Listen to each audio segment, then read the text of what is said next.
Exercise 6 point कितना है 2 है। कितना है 2 का।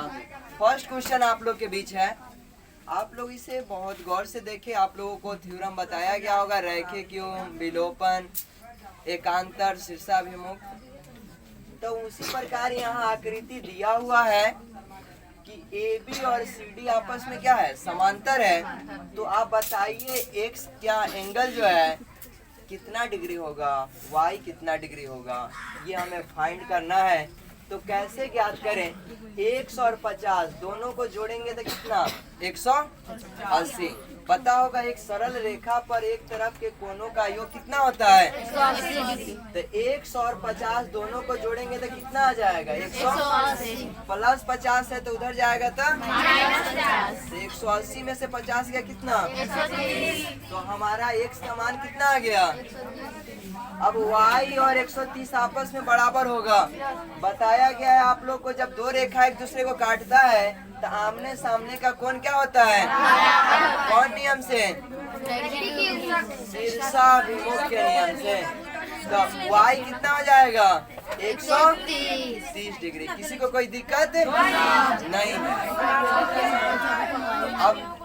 अब इसी प्रकार सेकेंड क्वेश्चन आप लोग देखिए क्या है, कह रहा है ABCD और EF आपस में क्या है, समांतर है। क्या है, समांतर। ये दोनों पाई को हम क्या बोलते हैं, समांतर। और Y और Z का अनुपात कितना है, 3:7।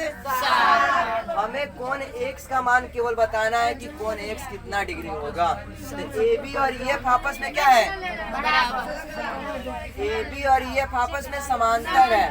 क्या है, समांतर। समांतर का मतलब पता है, नहीं काटे एक दूसरे। जैसे ये दोनों हाथ देखो, कितना भी आगे बढ़ा दे नहीं काट सकता, यानी कितना भी आगे इनफाइनाइट तक बढ़ाए लाइन को एक दूसरे को इंटरसेक्ट ना करे अगर, तो उस लाइन को हम पैरेलल लाइन कहते हैं, यानी समांतर रेखा।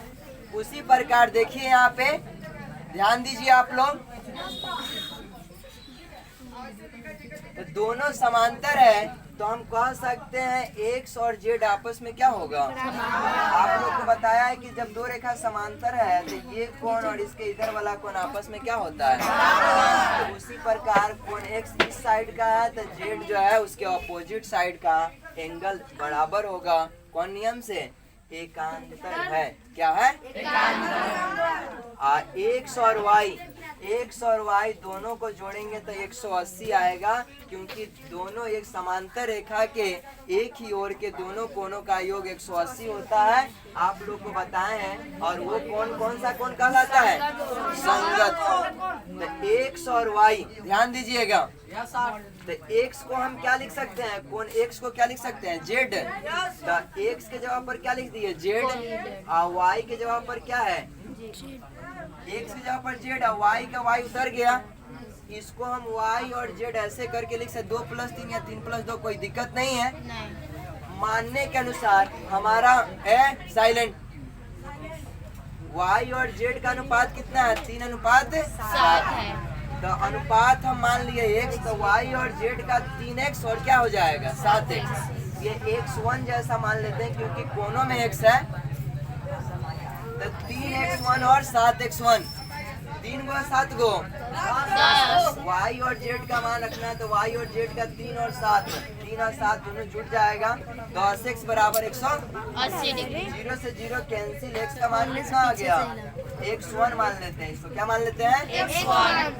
18 डिग्री। कितना आ गया, 18 डिग्री। हमको कोण x बताना है। क्या बताना है, तो कोण x किसके बराबर है, कोण x किसके बराबर है, कोण z के बराबर। कोण x किसके बराबर है, कोण z के बराबर है। और यहाँ पे कोण x z के बराबर होगा तो z का मान कितना है यहाँ पे 7x। तो 7 x1 का मान कितना आया है 18 7 126। आपका आंसर रहा। अगर आप लोग को अच्छा लगे तो हमारे साथ एक बोले जय हिंद।